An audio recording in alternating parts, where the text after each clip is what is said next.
Thank you, dear viewers, for staying with us here on Nile TV International and this morning's edition of The Breakfast Show.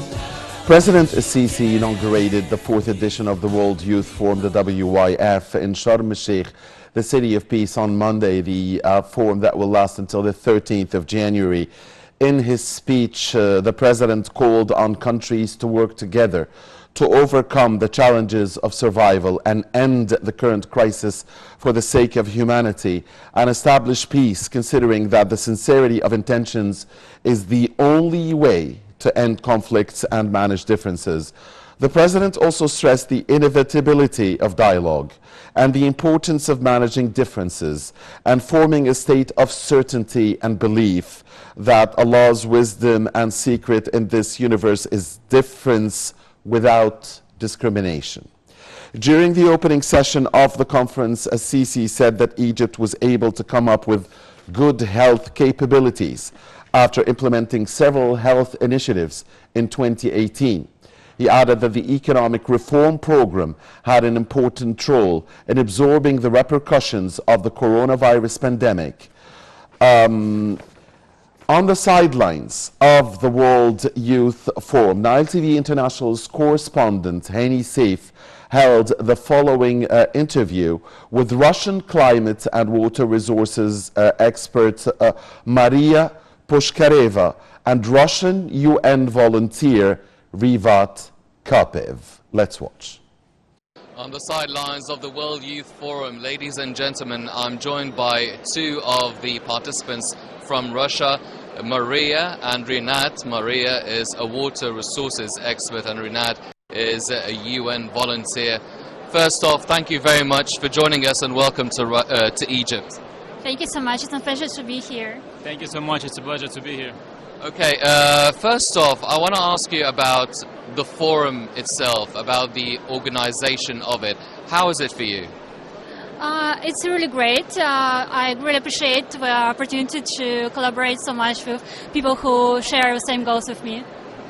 And Rivat, what about the COVID precautions? I mean, obviously we just got out of, and hopefully it's done, the pandemic, but what about the precautionary measures, the masks, the social distancing, the PCRs, everything?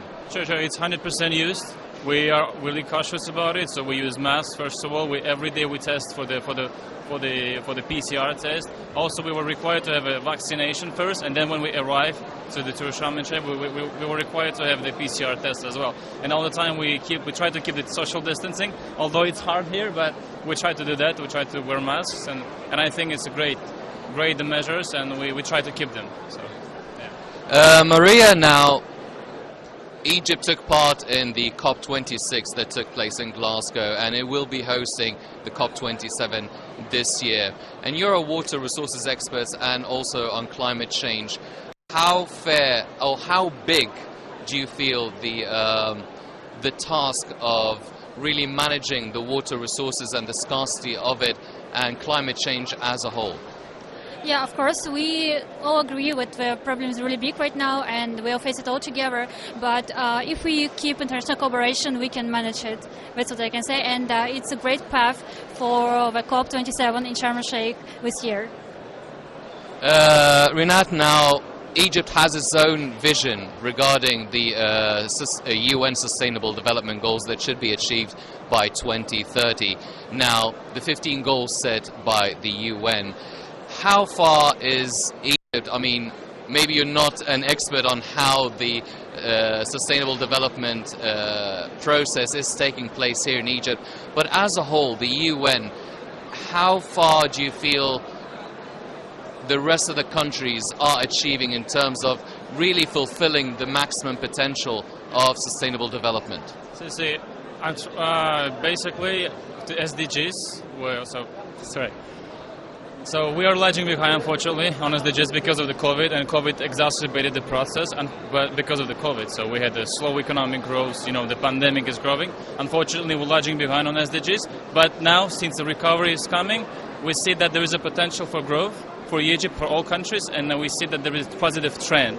As long as we have the investment, as long as we have the partnerships building, as long as we have support from other countries, from the international organization, I think we are getting to the level that we were, that we aimed for. Unfortunately, yes, the COVID exacerbated the process, the progress, but now I feel, and I see it based on the progress, based on the reports, we're actually making a huge progress. So.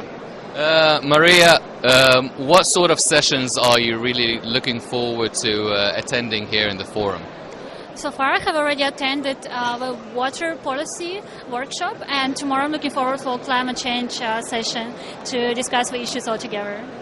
What about you, Rivat?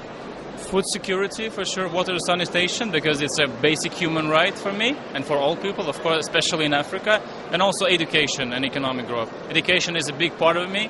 I've been trained a lot on education, and I think the education is a key to achieve the prosperity, to achieve the economic growth and everything. Ladies and gentlemen, those are two of the participants from Russia coming to the World Youth Forum, really discussing a lot of the issues being focused on during the 4-day World Youth Forum. Thank you for joining us.